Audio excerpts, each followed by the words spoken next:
السلام علیکم، میں ہوں اقبال سحر اور آپ دیکھ رہے ہیں ریئل نیوز ورلڈ۔ ناظرین، افغانستان کے وفاقی دارالحکومت کابل میں محرم کے ماتمی جلوس پر ہونے والے حملے میں کم از کم 8 افراد ہلاک جبکہ 18 زخمی ہو گئے ہیں۔ اطلاعات کے مطابق افغانستان کے دارالحکومت کابل میں محرم کے ماتمی جلوس کے درمیان ہونے والے دھماکے میں 8 ہلاکتوں کی تصدیق ہو گئی ہے۔ طالبان نے اس واقعے کی مذمت کی ہے جبکہ داعش نے اس حملے کی ذمہ داری قبول کی ہے۔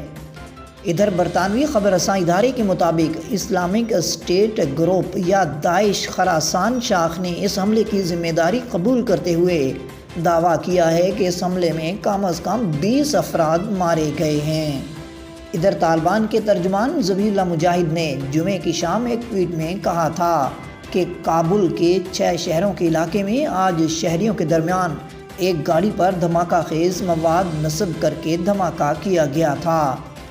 دھماکے میں 8 ہلاکتوں کی تصدیق کی گئی ہے۔ ذبیح اللہ مجاہد کا مزید کہنا تھا کہ امارت اسلامیہ افغانستان اس کارروائی کی مذمت کرتی ہے۔ انہوں نے زور دے کر کہا کہ ان لوگوں کی ایسی حرکتیں دین اور ملک کے دشمن ہیں جو ہماری قومی سلامتی اور خوشی نہیں چاہتے۔ دھماکے کے بعد سوشل نیٹ ورکس پر شائع ہونے والی ایک ویڈیو میں دکھایا گیا تھا کہ گلیوں میں بہت سے ہلاک اور زخمی افراد موجود ہیں۔ ان افراد کے بارے میں کہا جا رہا ہے کہ وہ کابل کے مغرب میں واقع سرکاریز میں ایک عبادت گاہ سے باہر نکل رہے تھے۔ کابل میں طالبان پولیس کے ترجمان خالد زدران نے میڈیا کو بتایا کہ شہر میں نصب بڑی مقدار میں دھماکہ خیز مواد سڑک پر موجود شہریوں کے درمیان پھٹ گیا۔ انہوں نے کہا کہ سیکورٹی فورسز نے اس جرم کے مرتکب افراد کو گرفتار کرنے کی کوششیں شروع کر دی ہیں۔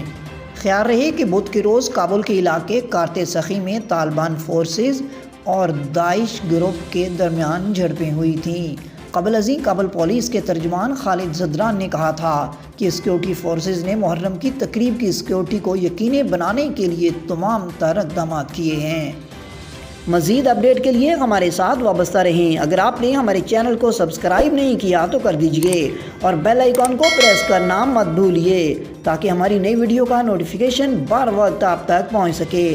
کامنٹ باکس میں اپنے خیالات کا اظہار کیجئے۔ اسلام زندہ باد، پاکستان پائندہ باد۔